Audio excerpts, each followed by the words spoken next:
Magandang araw mga ka-senior. Welcome sa isa na namang episode ng Ka-Senior Health Tips. Ngayong araw, pag-uusapan natin ang isang kontrobersyal pero napakahalagang paksa. Ang sex pagkatapos ng edad 60. Totoo nga bang delikado ito sa kalusugan? O baka naman, ito ay isang paraan para manatiling masigla, masaya at bata ang pakiramdam.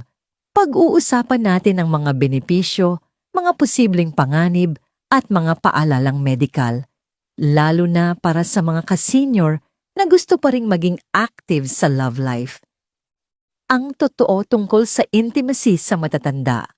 Una sa lahat, mga ka-senior, huwag tayong mahihiya.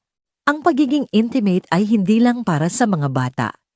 Ito ay natural na bahagi ng buhay ng tao at ayon sa mga eksperto, maraming seniors pa rin ang may healthy at active na sex life kahit lampas 60 o 70. Ang intimacy ay hindi lang tungkol sa pisikal na akto. Ito ay tungkol din sa connection, trust, companionship at pagmamahalan. Sa katunayan, may mga pag-aaral na nagsasabing ang regular intimacy ay nakakatulong sa mental at emotional health ng matatanda. Mas nagiging masaya, relaxed, at confident ang mga taong may malusog na relasyon. Nakakababa rin ito ng stress hormones at nakakatulong sa release ng endorphins o happy hormones na nagpapabuti ng mood, mga posibleng benepisyo sa kalusugan. Ayon sa mga pag-aaral mula sa mga geriatric specialists, ang pagiging intimate sa tamang paraan ay may mga sumusunod na benepisyo. Una, nakakatulong ito sa sirkulasyon ng dugo.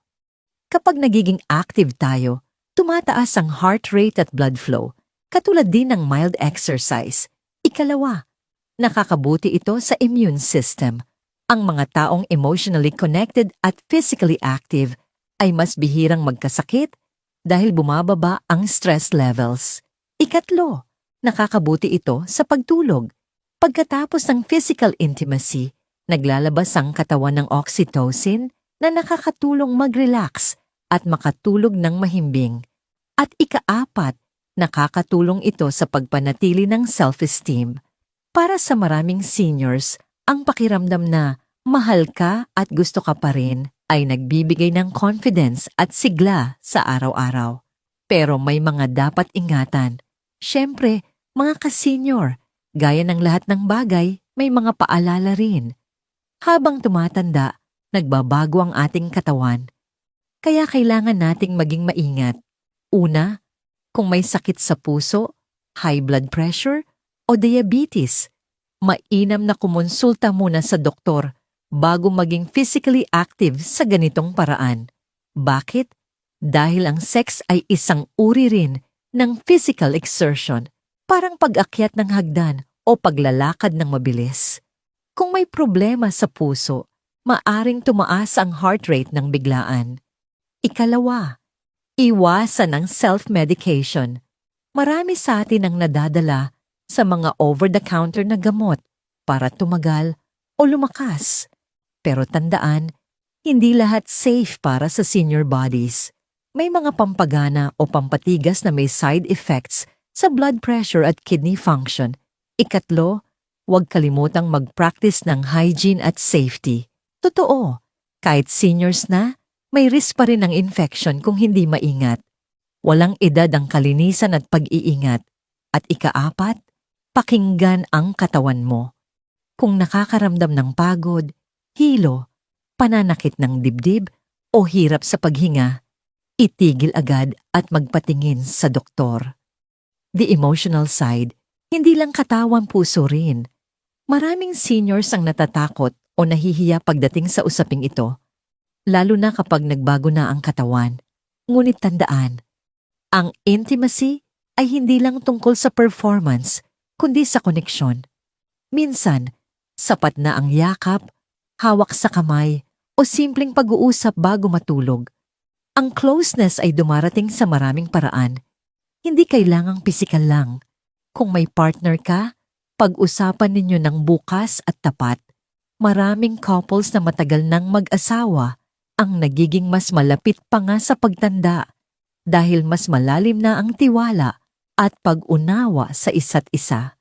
Mga tip para manatiling healthy at safe. Narito ang ilang simpleng paalala para manatiling ligtas at masaya ang love life nyo ni partner. 1. Magpatingin sa doktor, lalo na kung may maintenance medicines o heart condition. 2. Kumain ng balance, lalo na ng mga pagkaing may zinc, potassium at magnesium na nakakatulong sa circulation. 3. Uminom ng tubig.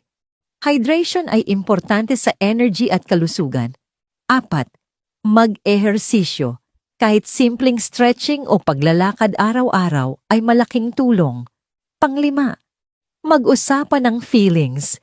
Emotional intimacy ang susi sa physical closeness. Paalala, mga ka-senior, paalala lang po, ang lahat ng impormasyong ito ay para sa pangkalahatang kaalaman lamang. Hindi ito kapalit ng payong medikal mula sa inyong doktor. Kung may iniinom kayong gamot o may iniindang sakit, kumonsulta muna sa inyong healthcare provider bago subukan ang anumang uri ng physical activity o intimacy. Mga ka-senior, sana ay may natutunan kayo sa ating usapan ngayon. Tandaan, ang pagiging masigla ay hindi nasusukat sa edad. Hanggat may pagmamahal, pag-aalaga, at pagrespeto sa isa't isa, ang forever ay posible. Kahit lampas 60 na. Kung nagustuhan ninyo ang video na ito, huwag kalimutang mag-like, share at subscribe sa Ka-Senior Health Tips. I-share na rin ito sa inyong mga pamilya at kaibigan. Baka makatulong din sa kanila ang ating mga paalala. Hanggang sa muli, mga ka-senior, ingat po tayo lagi at God bless.